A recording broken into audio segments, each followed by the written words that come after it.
인더스트리 클럽 시간입니다. 오늘은 산업에 대한 이야기 함께 해보실 텐데요. 오늘 신영증권의 서정현 연구원과 함께합니다. 연구원님 어서 오세요. 안녕하십니까. 네, 그러면 오늘 연구원님과는 어떤 주제 이야기해볼지 주제부터 먼저 만나보겠습니다. 네, 오늘 유통주 얘기입니다. 연말 소비가 기대되고 있는데 유통주에 대한 반등 불씨 잡아갈 수 있을까요? 함께 들어보겠습니다. 네, 일단 연구원님, 백화점이라든지 편의점 최근에 좀 실적이 잘 나온 종목들 위주로 반등이 좀 있었던 것 같습니다. 실적 흐름부터 짚어주세요. 네, 정확하게 두 개 잘 짚어주셨는데요. 지금 3분기 백화점과 편의점이 유통업 전반 여러 개 이제 업태 중에서는 실적이 좀 양호했던 것 같습니다. 일단 백화점 같은 경우는 주요 상권이라고 우리가 표현하는데 백화점 점포가 있는 주요 이제 상권들이 있죠. 그 상권들이 좀 점포 리뉴얼 많이 했습니다. 그게 3분기부터 약간의 효과를 내고 있는 거 아닌가 이런 생각을 하고 있고요. 이 리뉴얼을 하게 되면은 이제 그 이후 한 1년 정도는 그 기저 효과가 좋고 또 1년 이후에는 만약에 이제 경기 상황이 받쳐준다라면은 이게 또 수익 개선으로 연결이 됩니다. 그래서 지금 좀 굉장히 긍정적으로 볼 만한 시기인 것 같고요. 편의점이 또 좋았던 이유는 사실상은 다 아시다시피 민생 소비 쿠폰 그 영향이 아무렴은 있긴 했습니다.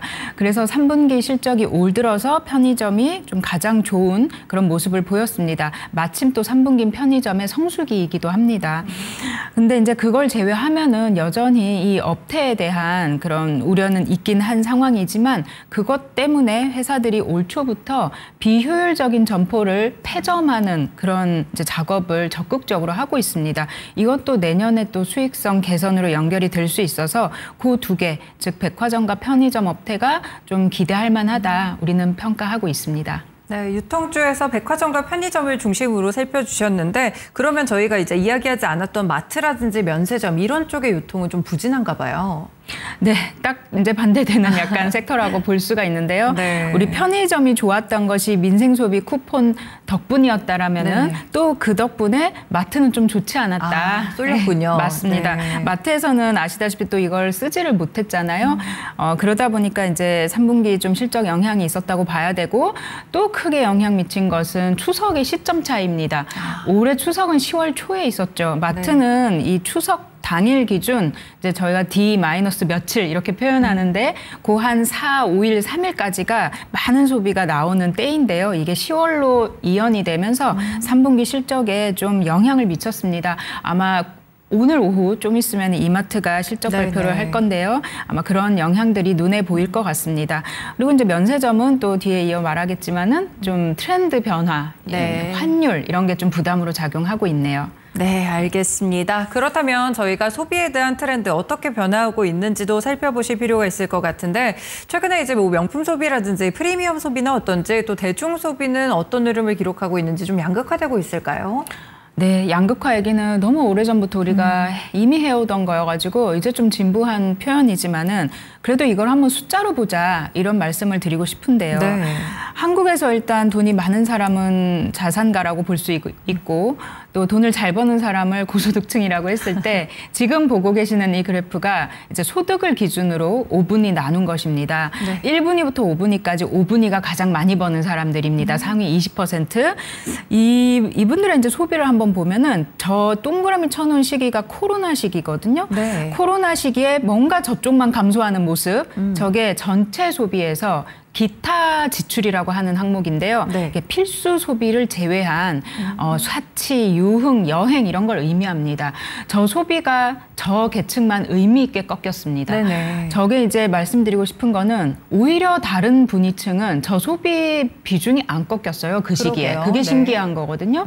그러니까 이 잘 버는 사람들은 천재지변 말고는 소비를 막을 수가 없구나. 뭐 약간 이런 해석을 저희가 하는 거죠. 그래서 이게 이제 백화점 산업에 좀 시그널이 있다 이런 지표들이 왜냐하면 한국의 백화점 소비는 전체 해봤자 50조 정도 됩니다. 그런데 저기 5분위 계층이 쓰는 저 기타 지출을 금액으로 환산하면 얼마냐면 약 350조입니다.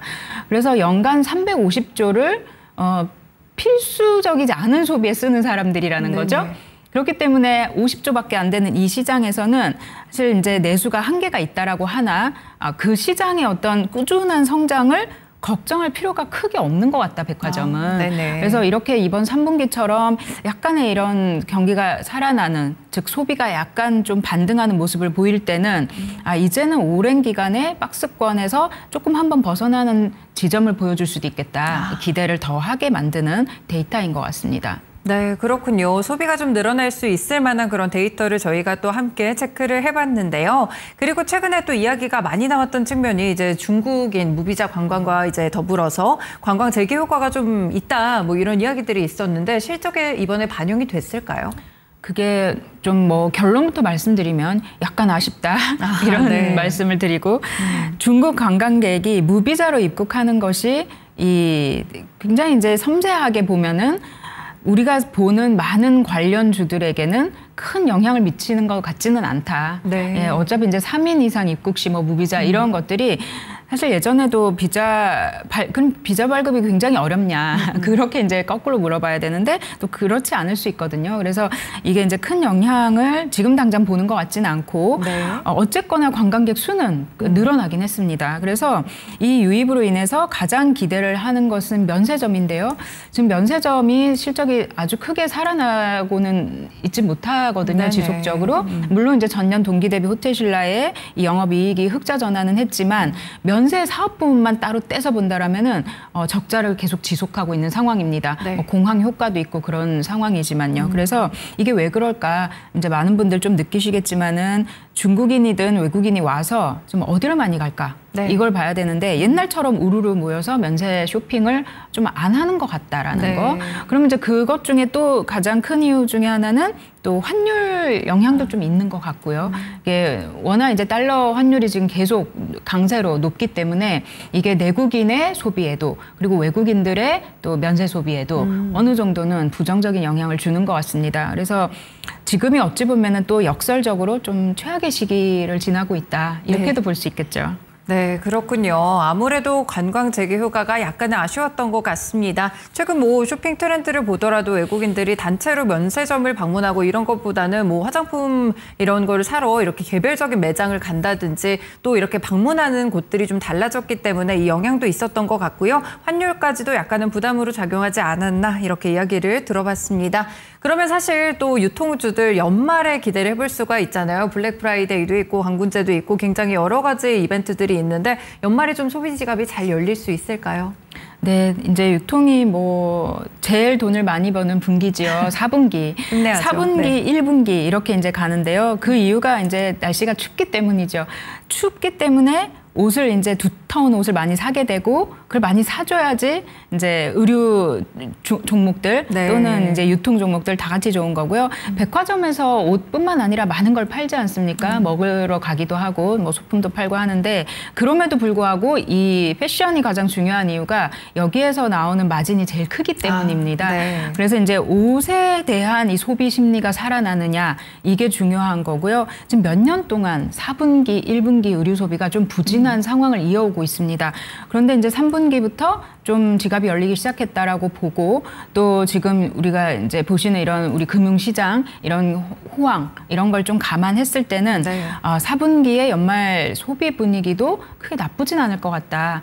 그렇게 보면 이게 이제 백화점의 옷으로도 연결되고 뭐 먹거리도 많이 외식도 하시고 이렇게 되면 전체적으로 지금 이 분위기가 이어갈 수 있겠다. 워낙에 또 밸류에이션도 싸고요. 그래서 좋은 시그널이라고 생각합니다. 네, 그렇군요. 연말 소비에 어느 정도 좀 괜찮은 시그널들이 좀 나타나고 있는데 말씀 주신 대로 의류 쪽, 패션 쪽이 좀 마진이 제일 크다면 사실 뭐 유통 쪽에서 강화하고 있는 F&B라든지 혹은 뭐 명품이라든지 이런 쪽은 마진이 잘 나오지 않나요?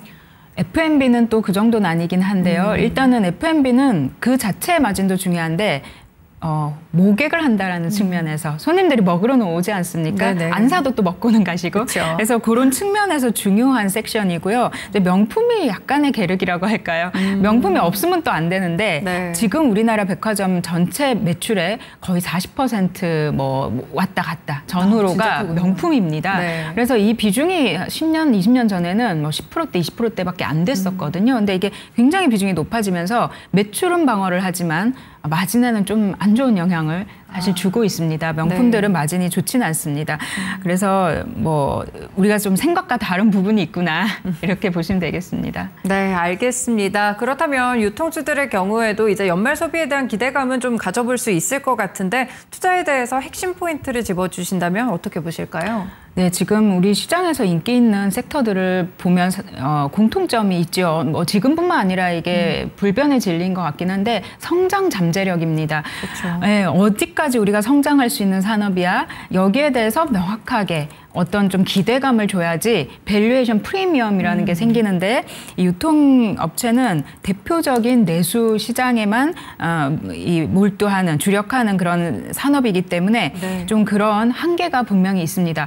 그러면 이제 회사들이 해외 개척을 하던가 그쵸. 아니면 신사업, 뭐 내수지만은 신사업에 좀 발굴 적극적으로 해야 되는데 그건 역시도 좀 쉽지는 않은 상황인 것 같아요. 그래서 섹터 전체로 보자면은 지금 거의 30년 이상의 역사를 이어오고 있는 이 많은 우리 대형 유통업체들이 좀 이 비대해진 그런 자산들이 많이 있을 겁니다. 영업으로 쓰든 안 쓰든 그런 것들을 좀 효율적으로 운용하면서 ROE를 높일 수 있는, 그래서 PBR도 높일 수 있는 그런 좀 전략들을 내놓아야 하는 시점으로 와 있는 것 같고요. 그래서 이제 그런 게 잘 안 되면은 뭐 이커머스, 이제 우리가 잘 아시는 뭐 쿠팡이나 네이버 이런 쪽으로 계속 고객을 뺏길 수밖에 없는 그런 시장으로 가는 것 같네요. 그래서 섹터 전반적으로는 그닥 아직까지는 좀 답이 없는 그런 상황인 것 같습니다.